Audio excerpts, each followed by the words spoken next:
Ang countertop na ito ay hindi gawa sa granite na karaniwan ninyong makikita sa mga countertop. Ito ay gawa sa plywood lamang at pininturahan na magmukhang black granite.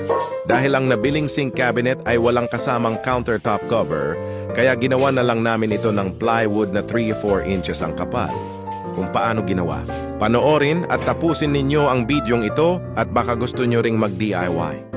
Ang mga materyales na ginamit dito ay lacquer primer surfacer, body filler, lacquer putty, lacquer thinner, urethane top coat clear na maxima, lacquer paint na black, floor sanding na number 60, sandpaper na number 120, sandpaper na number 240. Una, magpagulong muna ng lacquer primer gamit ang roller. Ang primer ang palaging nauuna kapag nagpipintura. Dahil ito ang magiging pundasyon ng mga susunod pang proseso. Dahil sa primer kakapit ang lahat ng ito. At ang primer naman ang kakapit sa kahoy o plywood. Pangalawa, pahiran ng body filler upang lahat ng imperfection ay matapalan. Dapat makapal upang sa pagliha ay makukuha ang pantay na surface. Dahil kapag manipis ay baka lumabas na ang kahoy pero hindi pa rin pantay ang pagkakaliha. Ang susunod ay lihain muna ito ng floor sanding na number 60. Ang paggamit ng number 60 na liha ay hindi paghahanda para sa makintab na surface, kundi upang mapatag at masigurong wala ng bukol-bukol. Dahil kapag hindi patag at meron pang bukol-bukol ang plywood, ay pangit tingnan kung makintab ang finish. Gumamit ng lacquer thinner para mawala ang lagkit ng body filler, dahil hindi pa pwedeng gamitan ng tubig.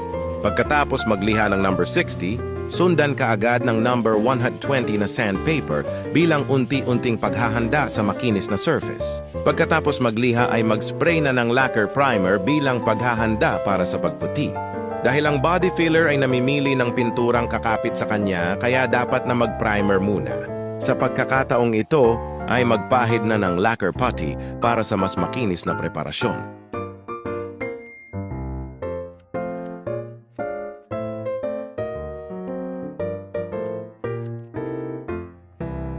Pagkatuyo ng putty ay lihain na naman ng mas pinong papel de liha na may grit na number 240. Ang number 240 na liha ay tama lang na ang sanding marks ay kaya ng takpan ng primer na hindi na maaaninag ang marka ng liha. Muling nag-spray ng primer bilang paghahanda sa final color. At bago mag-final color ay mag-check up muna kung wala ng depekto para sa magandang resulta. Pagkatapos ng check up at retouch, mag-spray na ng final color. Ang final color na ginamit ko ay lacquer paint na black na parang kakulay ng itim na granite.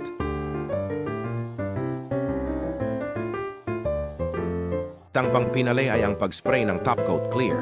Ang top coat clear na ginamit ko ay maxima na gawa ng Nippon paint.